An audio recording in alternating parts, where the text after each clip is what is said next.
फिलहाल ये तस्वीरें हैं कैमरी रोड स्थित परिणामी हॉस्पिटल की। सबसे पहले मैं आपको बताना चाहूंगी, यहाँ पर एक लड़का एडमिट है जिसके बारे में बताया गया है कि सकरात यानी कि 14 जनवरी की रात को करीबन 10 से 12 लड़कों ने एक साथ मिल करके उसके और उसके दोस्तों के साथ मारपीट की। वो लड़का अभी अंदर एडमिट है और हालत जो है काफी नाजुक है, इसी चलते वो बाहर नहीं आ सकते। लेकिन उसके साथ जो उनके दोस्त मौजूद थे वो अभी फिलहाल जो है मीडिया के सामने आने वाले। ये आपको व्यक्ति जो नजर आ रहे हैं जिनको भी कैप पहनाई जा रही है, यही वो लड़का था जो कि उनके साथ अभी मौजूद था। अगर इनकी हालत की मैं बात करूं तो ज्यादा मैं नहीं दिखा पाऊंगी क्योंकि फेसबुक की कुछ गाइडलाइंस है जिसमें हम खून नहीं दिखा सकते, ब्लड नहीं दिखा सकते। तो मैं आपको थोड़ा सा दिखाऊंगी कि इनके चेहरे पर भी चोट लगी हुई है, इनके माथे पर यहाँ भी चोट लगी हुई है, इस जगह भी इनकी चोट लगी हुई है कि जो अगर हाथ आप लगाओगे तो बहुत ही ज्यादा वहां से पिलपिला हो चुका है। उसके अलावा अगर पूरे इस हाथ की बात करें तो हाथ के ऊपर भी ये देखिए, ये देख सकते हैं आप चोट जो है किस तरह से लगी हुई है। अगर मैं बैक से आपको सिर्फ बताऊंगी, दिखाऊंगी नहीं, पूरा का पूरा जो इनका टी शर्ट है यहाँ पर खून से लथपथ है। पीछे अगर इनकी बैक की बात करें तो यहाँ पर भी चोटें लगी हुई है। ये तो वो दोस्त है जो उनके साथ मौके पर मौजूद था। अगर लड़के की हालत की बात करें तो उनकी हालत और भी ज्यादा खराब है। फिलहाल हॉस्पिटल में एडमिट है, पुलिस प्रशासन अभी मौके पर आया था। बाकी की बातचीत कर लेते हैं। उस दिन आखिर हुआ क्या था, एक बार थोड़ा सा इधर आ जाइए और मुझे एक बार पूरी जानकारी दीजिए। हुआ क्या था, कहाँ आप जा रहे थे और कितने आप लोग थे? अक्षय फौजी के रिश्तेदार है मैम, साले वो सरकारी क्वार्टर से। ठीक है। जिस घर में हमें पिटा गया हमें उस जगह जगह का पता है, बाकी उन लोगों के नाम नहीं जानता मैं। अक्षय फौजी कौन हुआ? है जो जी जी जी जी बताइए। इनको मेरी बात सुनो जी, ये संक्रांत थी, इनको बुलाए थे, बोले आओ आप पार्टी करेंगे। इनने भाई बुला ली, इनने बुला के 3 लड़के थे पार्टी के मारी बुलाए थे, बुला गए। इसने क्या काम करे, आगे 10-12 लड़के तैयार कर रखे थे। करने से अंदर ले जाकर एक एक आने जिता के पिटे थे, राड थोड़ा सी सारी इनके पास यार। बच्चों को ज्यादा गंभीर हो रहा है एकदम से। एक बच्चा तो बचने की हालत नहीं है। अच्छा, अंदर कितने एडमिट हैं? अंदर 2 बच्चे हैं। अच्छा, आप टोटल 3 लोग थे? 3 थे जी। मेरे बेटा जो को हिम्मत करके गए, मेरे को बताए नहीं थे। इसके पिताजी ने 20 दिन हुआ है, पिताजी को होया था 20 दिन गुजरे ने। इसने ज्यादा सीरियस से आगे पड़ गए। 3 दिन हो गए, बोले बेटा क्या हो रहा है? रजाई के अंदर पड़ा, दर्द पड़ा, दवाइयां 1-4 देने लग रही हमने, होश भी नहीं आ रहा इसको भी जी है। ये कोई ढंग थोड़ी है, अगला ने कोई दुश्मनाई काटी हमारी। अब जिस अक्षय फौजी का नाम लिया जा रहा है बार बार, वो है कौन? वो फौजी अक्षय है, एडमिट है, वो भी एडमिट है। हाँ। क्या उनके साथ मतलब आप लोगों ने अपने बचाव के लिए उनके साथ हुआ या वो एडमिट क्यों है? वो हमारे साथ ही था। अच्छा, उसके वो भी चोट मारी गई है। अच्छा अच्छा, यानी जिन लोगों ने आपके ऊपर हमला किया उनके बारे में आपको कोई जानकारी नहीं है? हमले के कारण क्या मानते हैं? कोई पहले आपका कोई झगड़ा, कोई कहा सुनी, कोई मन मुटाव? कुछ नहीं मैम। उनमें से 10 से 12 लड़कों में से किसी की कोई पहचान नहीं कर पाया? जानते नहीं हमारा बच्चा, कोई हमारे बच्चे के साथ कोई दुश्मनाई नहीं है। ये इनके बच्चे थे, खाते पीते करना आराम बैठे थे, उनको बुलाए थे, बोले 1 मिनट आ जा, ले जा गए। और उनने आपने कोई इनकी आपसरी में कोई होगी दुश्मनाई, हमने नहीं पता। फिर हमारे बच्चे शिकल से नहीं जानते थे। हमारे ने तो बोले आपको पार्टी करनी है, पार्टी के मिस बुलाया, बोले आप हम संक्रांत की पार्टी देंगे, आ जा। हमारे बच्चे घर बैठे थे, रोटी खाई। एक सवाल मैं आपसे भी करना चाहूंगी, साथ में आपसे भी भैया, कि ऐसे ही तो कोई नहीं बुला लेगा। मुझे कोई भी अनजान आके यूं कह दे कि आप आ जाओ, आप पार्टी करेंगे, मैं नहीं जाऊंगी। मैं तभी जाऊंगी जब वो मैं जानती होंगी उनको। तो किसी को तो आप जानते होंगे ना? अक्षय फौजी को जानता हूं। अक्षय फौजी को आप जानते हो? अक्षय फौजी के कोई रिश्तेदार हमने नहीं पता। अक्षय फौजी बोले आ जाओ, बोले आ जाओ, बोले मैं संक्रांत का आ रहा हूँ, बोले मैं फौज से छुट्टी लेगा, आपकी पार्टी शाल्टी करेंगे। इनने पता बोले मम्मी मैं रोटी खाने लग रहा हूँ, 2 मिनट में आया। मैं अक्षय फौजी आपके गाँव के? हाँ, अड़गस अक्षय फौजी नहीं कैम रोड गए। उनको इन बच्चों को बोलेगा था, हमने नहीं पता क्या ही उनके साथ कोई बेर दुश्मनाई होगी, हमारी कोई दुश्मनाई नहीं। चलिए 1 मिनट मैं आपको रोकूंगी, थोड़ा सा मामला मैं आपको भी समझा देती हूँ कि कोई एक व्यक्ति है जिनका नाम है अक्षय फौजी। उन्होंने इनके पास फोन किया, इनको कहा कि संक्रांत का दिन है, आ जाओ मिलके पार्टी करते हैं, सब लोग इकट्ठे बैठेंगे, खाएंगे पिएंगे। ये 3 दोस्त वहां पर चले जाते हैं और जब वो वहां पर पहुंचते हैं, जिस ठिकाने पे उसको इन लोगों को बुलाया गया, जब वो वहां पर पहुंचते हैं तो वहां पर देखते हैं कि पहले से ही 10 से 12 लोग वहां पर मौजूद थे। अब बातचीत की अगर बात करें तो जिस तरह से इनके द्वारा बताया गया है कि कोई लड़ाई झगड़ा नहीं था, कोई मनमुटाव नहीं था, कोई वैर भाव नहीं था, ना ही ये उनमें से किसी को जानते थे, सिर्फ उस अक्षय फौजी के अलावा। अब एकदम से जो है मारपीट इतनी ज्यादा हुई कि 3 ये दोस्त थे और 3 में से 2 की हालत बहुत ज्यादा क्रिटिकल है, वो इसी हॉस्पिटल में एडमिट है। और एक दोस्त की हालत भी आप देख सकते हो कि अगर इनको कम चोटें लगी है तो सोचिए उनको चोटें कितनी ज्यादा लगी होंगी। इस बेटे के लिए क्या करते हैं, आज 3-4 चौथे दिन हो गए, बेटा इसका अनमोल है, जमा ही नहीं बोलता, 3 दिन होगा। ये माँ इसकी क्या बाकी रह रही है? ये देखो ये केस आंग हो रहा है। मेरा बेटा वेंटिलेटर पे है। वेंटिलेटर पे है। उम्र लगभग कितनी होगी उनकी? 21 साल उम्र है उसकी। जी, क्या उन्होंने भी आपको कुछ नहीं बताया कि कौन थे वो लोग? बोला ही नहीं, अभी तक बोला ही नहीं है। मेरे को मिला था, मेरे को बेहोश ही मिला था। मैंने उसकी आवाज भी नहीं सुनी अब तक। जिस समय वो मिले थे, मतलब चोटें उनको कितनी ज्यादा थी? उस समय अगर MLR के हिसाब से देखा जाए तो चोट कुछ नहीं थी, थोड़ी सी टेंडरनेस थी। मैं जब हॉस्पिटल में गई ना तो मैंने देखा कि उसकी हालत बहुत खराब है, उसको खून की उल्टियां हो रही थी, सारे कपड़े खून से सने हुए थे।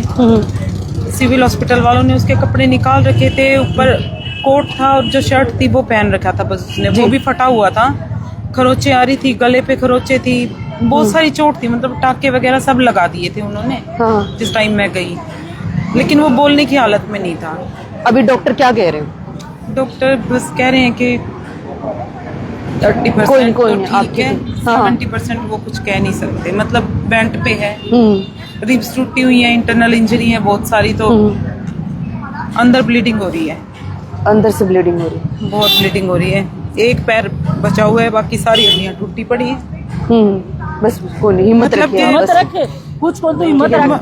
मेरी बात सुनो, इन चीज को जी मेरी बात सुनो, आप हमारे को न्याय चाहिए, इन बंदों को नहीं जो इतना बदमाश पकड़े हैं, और ऊपर से इनके ऊपर दरखास्त डाल दी, बोले मेरी बात सुनो, हमारे को मारने के लिए आए थे। अच्छा, उन लोगों ने उल्टा इनके ऊपर ही इनने मार पीट गए इनको, एक तो इनने भगाई है, एक इनने भगाई है, बेहोश कर गए, इनको नशा कुछ डाल लिया उसके अंदर, इमनी बेहोश नहीं हुआ, इनको बेहोश में मारे है, बेहोश करके मारे है, और फिर अगला ने क्या काम करा, उसने आगे लिख कर चौकी में नहीं बोले मेरे को तो मारना है, 3 बंदे, अगला ने तो 12-13 बंदा इकट्ठा कर रखा। 12-13 को मारने 3 आए? हाँ, 3 जन है। अगला ने भाईचारे से बुलाया, बोले आओ आप पार्टी करेंगे, बड़े जाकर 3 जगह और बंदा बिठा रखा कमरा में, और एक एक रोक के बंदा ने बच्चा बच्चा किताबा को नहीं आवार, एक एक रोक के ये माने नहीं बेरो उस फौजी के दुश्मन आइए के नहीं है, हमारा बच्चा तो शिकल से ही नहीं जानता जी, भाईचारे से कोई बुला सकते, पार्टी में जा सकते, फिर हमने नहीं ओके काम करे, अगले कोई दुश्मन आई होगी। अभी पुलिस प्रशासन क्या कह रही है, क्योंकि 14 तारीख से लेकर के अगर आज तक की बात करें तो 3 से 4 दिन हो चुके हैं, 4 दिन अभी तक पुलिस ने क्या कार्रवाई की? अभी कोई कार्रवाई तो कुछ करी कौन? अभी भी आई हुई थी पुलिस यहाँ पर, दरखास्त दे रखी, अभी हमारे को दरखास्त, हमारा तो बेहोश हो रहा है बच्चा, हम क्या करा, और अगला कुछ भी कौन, अगला का मरमाना है, आपकी चोट दिखाओ कोई है तो, आपके तो 3 चोट ही कौन घर में, हमारा बच्चा तो बेहोश हो रहा है, आप देखो सारी कितनी तकड़ी हो रही है जी, खून हो रहा है आप बच्चा, ये तीनों। एक की तो हालत जो है उनकी माताजी बता रही थी कि कितनी खराब है, दूसरे की हालत कैसी है अभी? उसकी भी ज्यादा, उसके पैर आता में खुद फौजी है, उसके भी ज्यादा दिक्कत हो रही है। चलिए, हाँ, फिलहाल जो है प्रदीप भानखड़ भी हमारे साथ मौजूद है। मामला आपको पता चल चुका होगा जब आप यहाँ पर मौके पर मौजूद है, अब क्या कहना चाहेंगे इस तरह की इस गुंडागर्दी को लेकर के? देखिए, आए दिन मैं पहले धन्यवाद करूंगा आपके चैनल का और आपका, आप शोषित पीड़ित वंचितों की आवाज को बुलंद करते हैं जी।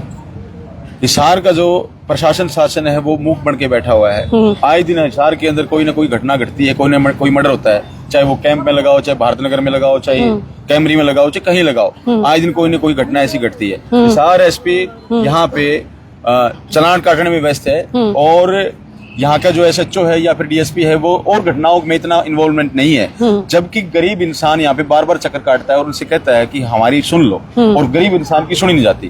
अब मौके पे मैं यहाँ पे पहुंचा हूँ, परिवार ने मुझसे संपर्क किया कि हमारी कोई सुनवाई नहीं हो रही, जबकि केस का IO ये बोल रहा है कि मारने वाले सिर्फ 3 लोग थे, 3 लोगों को इतनी चोटें 3 लोग नहीं मार सकते। आपने इसकी मौके पे अगर हालात देखेंगे तो दोनों टांगे एक टांग टूटी हुई है, दोनों हाथ टूटे हुए हैं, नाक की हड्डी टूटी हुई है, यहाँ से बिल्कुल कटा हुआ है, होंठ फटे हुए हैं, इंटरनल ब्लीडिंग उस लड़के को रखी है, पीठ पे ऐसी कोई जगह नहीं है जहाँ पे उसको चोट नहीं लगी हो, ऐसी सिचुएशन के साथ हो रखी है। और शासन प्रशासन जो है ये देखिए, वो ये कहना चाहता है भाई हम लोग कार्रवाई कर देंगे, इसलिए मैंने इसको बुलाया भाई को, ये भी डरा हुआ है क्योंकि चोट इसको ज्यादा मारेगी, तो हमारी टीम इसके पास में पहुंची, इनको कहा कि डरने की जरूरत नहीं है, ऐसा कौन सा माफिया जो हमें मार देगा भाई जी? फिर तो आम इंसान को जीना बेकार है।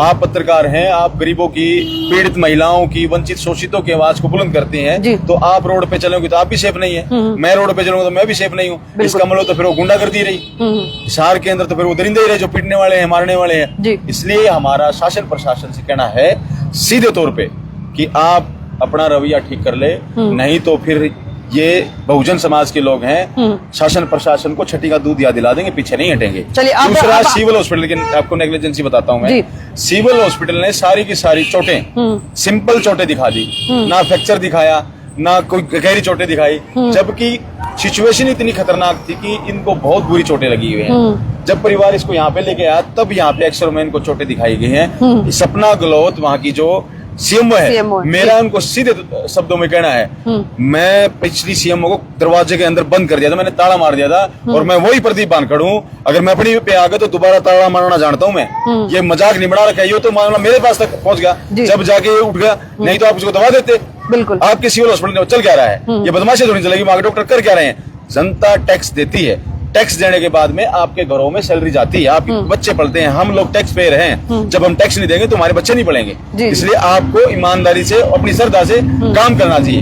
लास्ट में मेरा ये कहना है एसपी साहब को कि एसपी साहब संज्ञान जल्दी लेते हुए आरोपियों को तुरंत प्रभाव से गिरफ्तार कर लिया जाए, नहीं तो बहुजन समाज के लोग और परिवार के लोग एसपी आवास के सामने धरने पे बैठेंगे और पीछे नहीं हटेंगे, दिन रात धरना वहीं चलेगा। चलिए बहुत बहुत धन्यवाद प्रदीप जी, आप भी कुछ कहेंगे? वापरी जाकर मैं कह दिया जो कुछ है इकट्ठा हो गए, हम धरने धरेंगे। हमारे गरीब के लिए कोई सुनाई नहीं है, कोई सुनाई नहीं है। इन भाई साहब को बुलाए, भाई साहब आओ, हमारी कोई सुनाई नहीं है। ये 3 दिन हो गया, चौथा दिन हो गया। ये सीरियस बच्चा है, ये बोला तो मामला तो जान जाओ। बिल्कुल इन चीज को जी पूरी मैंने को पूरी छानबीन करके हमने दूध का दूध, दही का दही चाहिए। चलिए आपसे मैं जानना चाहूंगी कि जो जिस अक्षय फौजी का आप नाम ले रहे हैं, क्या वो आपके एरिया के रहने वाले हैं या आपकी जान पहचान कैसे हो? जान पहचान से यहीं से कैमरी रोड से ही। अच्छा, कैमरी रोड से ही है वो। एक आखिरी बार फिर मैं पूछना चाहूंगी, उसमें शायद हो सकता है कि पुलिस प्रशासन की कोई मदद हो सके। उन 10 से 12 लोगों में से अक्षय फौजी के अलावा क्या आपने किसी की कोई शक्ल नहीं देखी? नहीं, कोई कद काठी, कोई ऐसी चीज जो आपको? अक्षय फौजी के रिश्तेदार में साला है वो। अच्छा, उनके साले है, ये आपको पता चला है। चलिए, तो देख सकते हैं पूरा का पूरा मामला जो है आपके संज्ञान में आ चुका है। एक व्यक्ति ने इन लोगों को वहां पर पार्टी के बहाने बुलाया और फिर इनके साथ जो है मारपीट की। अब हालत इतनी ज्यादा खराब हो चुकी है कि 2 में से एक तो वेंटिलेटर के ऊपर आ चुके हैं और दूसरे की हालत भी काफी क्रिटिकल है, और तीसरा जो दोस्त है वो आपके सामने जो है वीडियो के फोन स्क्रीन के ऊपर नजर भी आ रहा है। साथ के साथ पुलिस प्रशासन से मैं अपील करना चाहूंगी कि कहीं ना कहीं आपकी नाकामयाबी इसमें साफ तौर पर झलक रही है कि एक पीड़ित परिवार है आपकी मदद लेने की बजाय किसी और संघ या संगठन की मदद ले रहा है। उनकी मदद से वो चाहते हैं कि उनको इंसाफ मिल सके, यानी कि कहीं ना कहीं आपके ऊपर से विश्वास हिसार की जनता का पूरे तरीके से उठ चुका है। आपसे अपील है इस मामले को गंभीरता से लेते हुए जो भी इसमें सख्त से सख्त कार्रवाई हो सकती है, आरोपियों के खिलाफ वो कार्रवाई की जाए, ताकि भविष्य में किसी भी माँ को अपने बेटे को इंसाफ दिलाने के लिए इस तरह से ना रोना पड़े। ये एक पक्ष है। अगर दूसरा पक्ष यानी कि अक्षय फौजी, जिनके ऊपर बार बार परिवार और ये जो लड़का है जिसके साथ मारपीट हुई है वो आरोप लगा रहे हैं, अगर वो भी अपना पक्ष हमारे द्वारा प्रशासन और जनता के सामने रखना चाहता है तो वो भी अपना पक्ष रख सकता है। फिलहाल ये वीडियो को यहीं पर खत्म करते हैं, और जो भी आपकी प्रतिक्रिया हो इस पूरे मामले को लेकर के कमेंट बॉक्स में जरूर बताइएगा और वीडियो को शेयर करना ना भूलिए। नमस्कार।